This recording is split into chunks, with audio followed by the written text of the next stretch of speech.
তুমি কি জানো, পৃথিবীর সবচেয়ে শক্তিশালী রাজা একদিন পানিতে ডুবে মারা গিয়েছিল। সে ছিল মিশরের অত্যাচারী শাসক ফেরাউন। সোনার মুকুট, রাজকীয় পোশাক পরে সে বলতো, আমি তোমাদের সর্বশক্তিমান প্রভু। মানুষকে দাস বানিয়ে রাখত সে। তখন আল্লাহ পাঠালেন হজরত মুসা আকে।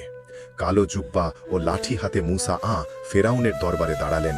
মুসা বললেন, এক আল্লাহর ইবাদত করো এবং বনি ইসরায়েলকে মুক্তি দাও। ফেরাউন হেসে বলল, আমি ছাড়া আর কোনো রব নেই। সে মুসা আকে জাদুকর বলে অপমান করল। আল্লাহর আদেশে মুসা তার লাঠি ফেললেন। লাঠি বিশাল সাপে পরিণত হল। ফেরাউনের জাদুকররাও সত্য বুঝে সেজদারে লুটিয়ে পড়ল। তবুও ফেরাউন অহংকার ছাড়ল না। মুসা ও তার অনুসারীরা সমুদ্রের দিকে রওনা দিলেন। আল্লাহর হুকুমে সমুদ্র দুই ভাগ হয়ে গেল। ফেরাউন সৈন্য নিয়ে ধাওয়া করল। সমুদ্র আবার এক হয়ে গেল। অহংকারে ডুবে গেল ফেরাউন। বন্ধুরা, সত্যের সামনে অহংকার টেকে না। সাবস্ক্রাইব করুন।